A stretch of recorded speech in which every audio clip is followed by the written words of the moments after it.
Hello and welcome. Kamusta kayong lahat dito mga Kapliging Star viewers? I miss you guys. Welcome back sa lahat ng mga tumatangkilik at sumusuporta. Maraming salamat po sa inyong lahat. At ako po ay natutuwa no, na kayo ay laging nandito para suportahan ako at hinihintay ninyo yung mga readings ko. Maraming salamat po sa pagtitiwala nyo dito sa akin.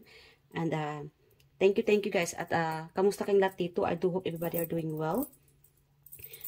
Alright. So, ang taong ito ay sa hirap at ginhawa, siya ay sasalo sa'yo. Yan yung mensahe na kukuha ko guys while preparing this reading. So, alamin natin about this person. Spirit Guardian, sino itong tao na siyang sasalo sa ating mga collective sa hirap at ginhawa? Spirit Guardian, oh. Okay, 9 of Wands. Okay, Ace of Wands. I'm also getting like, parang no communication, but it could be through dreams. Yung iba dito sa inyo. This could be your ancestor. Okay, a past loved one. Sumalangit na ito. I'm getting like sumalangit na ito. Kasi ito, no communication, but through dreams, nagpapakita ito or your guides, an angel. Siya ang sasalo sa'yo. Wow, this is truly spiritual. Balahibo guys. But anyway, that's good, no? Hindi lang physical na itong taong ito ay, or being, no? Na siyang sasalo sa'yo sa hirap at ginhawa, another loved one. Nanay, nanay, it's a female energy here. An angel.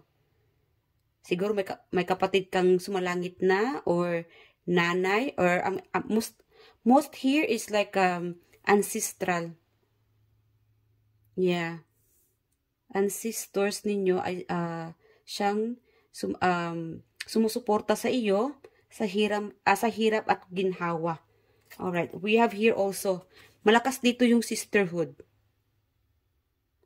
So, another family member. A sisterhood. Siguro may distance sa inyo. Kahit may distance man, hindi man kayo nakikita. Wala man kayong bonding. But, here, lagi kang naalala nito. Mahal na mahal ka ng taong ito. Gustong-gusto talaga niya. Ito yung tao na nakikita kanyang pamilya.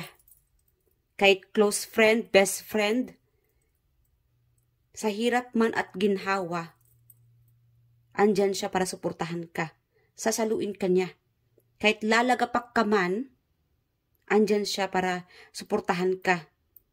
Para bigyan ka ng a comfort. Yeah, this person is always here willing. Kung may pera lang siya, ano, talagang lilipad na siya para puntahan ka. Yeah. Or there could be like an LDR. Yeah. Yung iba dito sa inyo, LDR, or partner ninyo na nasa malayo. Or this could be a person na siyang sumusuporta sa inyo na nasa malayo. Yeah, ito yung tao na siyang sasalo sa iyo sa hirap man at ginhawa. So, no matter what, ikaw ang laging nasa isipan niya, pamilya ka niya, lahat ay ginagawa niya, kahit minsan ay struggle.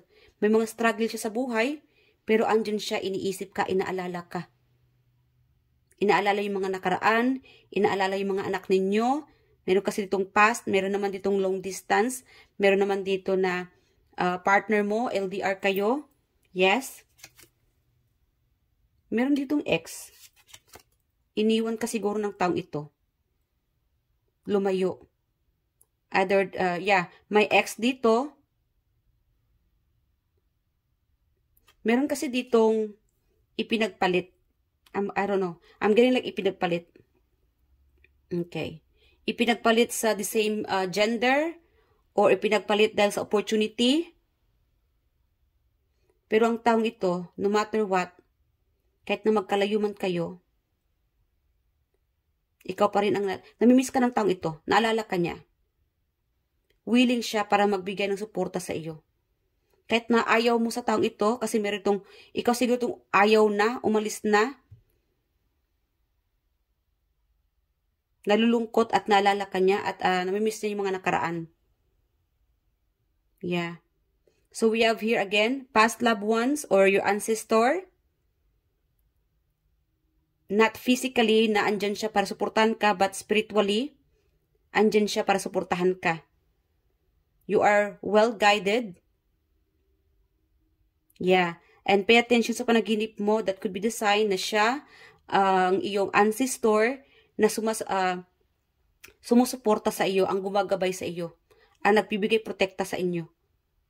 Meron naman dito sa inyo, sisterhood, best friend, kapatid. Yeah.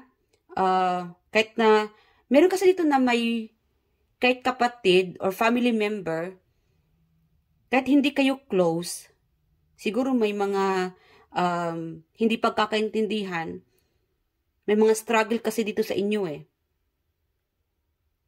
Best friend, kapatid, or partner, na magkalayo kayo o may mga bagay na hindi kayo nagkakaintindihan, but then again, ikaw pa rin ang inaalala ng taong ito.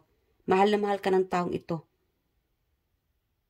Gusto niya na lagi kayong magkalapit, magkasama, pero minsan talaga may mga bagay na dapat harapin, ano? Yung mga reality. Yeah.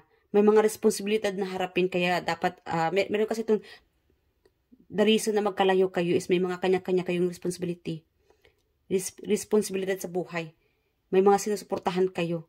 And that's why we have here, although may mga distance, you guys support each other here.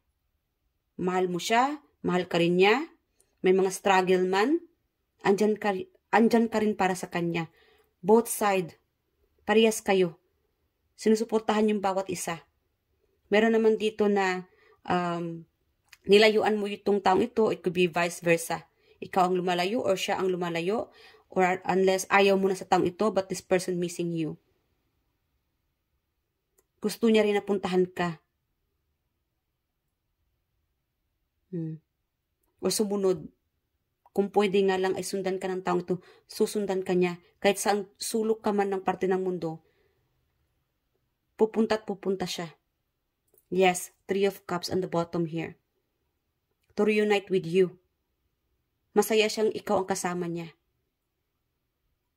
I think there's more like soulmate connection here. Soul family. That's why we have here stronger, no? So, a family here.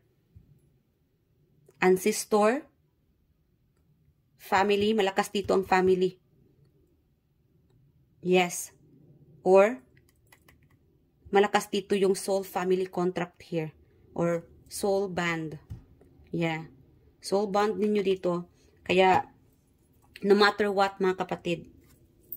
Yeah. No matter what, mahal na mahal ka ng taong ito. Kahit hindi mo na siya, kahit walang contact masyado, kasi meron itong distance, no communications naman, or meron naman dito na hindi lang kayo nakikita, or barely, hindi kayo lagi nag-uusap.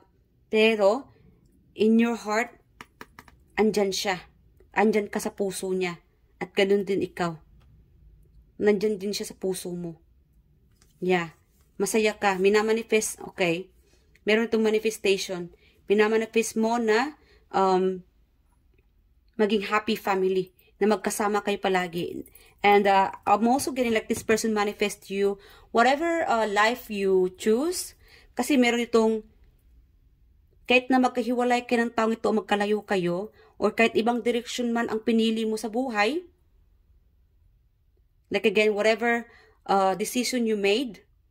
Andyan siya para suportahan ka. Na sana, nakita mo na yung iyong kasiyahan. Whatever makes you happy, sinusuportahan ka ng taong ito.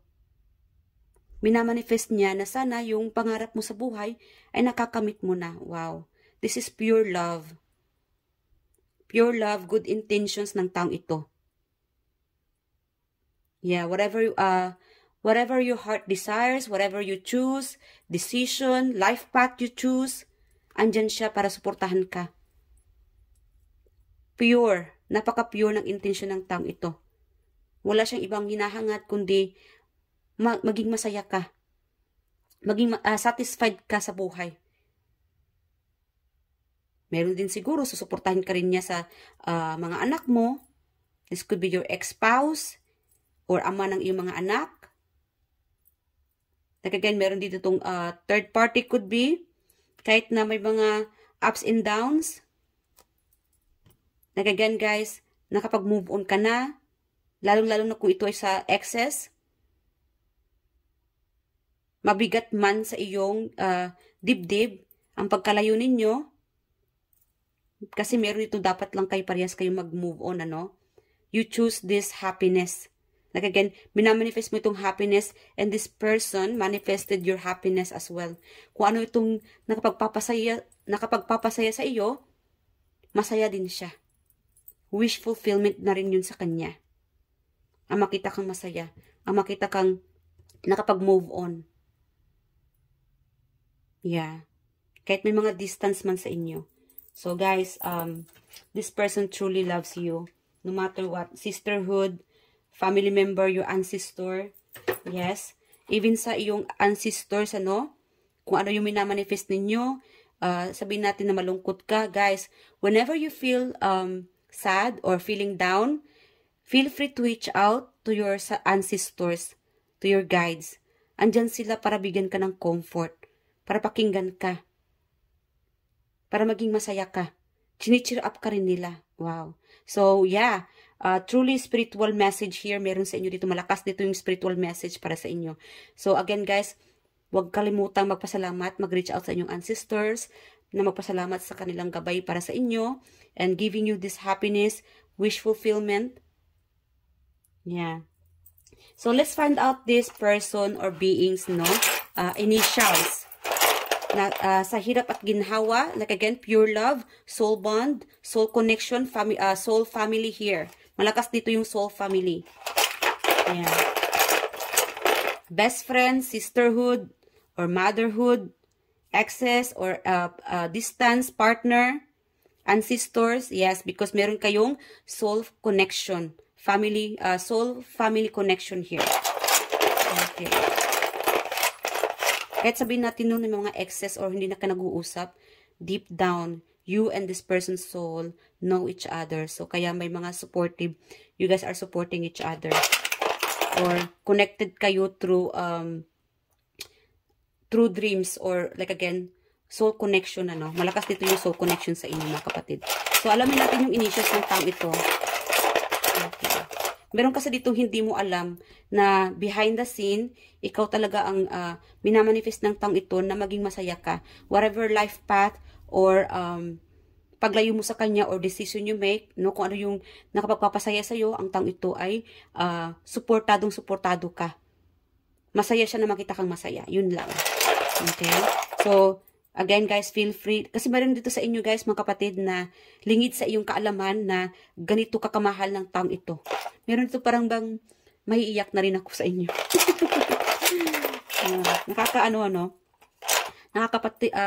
Nakakapagbigay taba ng iyong dibdib, ng iyong puso. I'm sorry guys. Okay. So, yun itong taong ito mga kapatid. Supportive ng ating collective. So, I, O, E, and L. It could be Leo. Okay, we have here fire sign, air sign. Okay. Hold on. Wow, malakas itong major arcana, no? So, we have here Magician, Gemini, Virgo. So, the sun is Aquarius. So, halos lahat naman ng mga, andito, no? Yeah, lahat ng mga zodiac signs. Kasi we have here the cups, the pentacles, water, yeah, and fire, and air. Okay, so, final advice from this person. Ano ang mensahe ng taong ito? Bago mag-end yung reading natin. Short message lang tayo mga kapatid, no? So, you are awesome. See? So, ito yung gusto mong malaman, ano? So your greatest relationship is the one you have with yourself. Build it, strengthen it, praise yourself, share what makes you proud. Your beaming delight would help others shift from glass, help empty thinking of to heck, I'm pretty awesome too. So yeah guys, this person, ang tawag ito ay nakitaan ka talaga niya na you guys are truly awesome. This person admires you. You are truly beautiful inside out. So gusto niya makita kang masaya, chini-cheer up ka niya, ayaw niya makita kang nalulungkot. Pag ikaw ay nalulungkot, nalulungkot din siya. Pag ikaw itong galit na galit, nagagalit din siya. So para bang nagre-reflect. Yeah, meron dito nagre-reflect yung energy mo sa kanya. Kaya nga, minamanifest niya masaya ka para maging masaya din siya. Para yun din ang kanyang balik, ano? Somehow is parang twin. Siguro twin flame din dito. Somehow is kind of like a twin energy here. So yeah, it's like a mirroring energy. Kung ano yung nararamdaman mo, yun din ang nararamdaman niya. Like again, soul bond connection. So that's it for today mga kapatid. I do hope nag-enjoy ka sa reading na ito. I love you guys and please leave your comment below and share your story. Nakakatuwang malaman ng inyong story ng inyong buhay. And thank you guys. I hope to see you guys in the next reading. I miss you all. Palagi po iyan.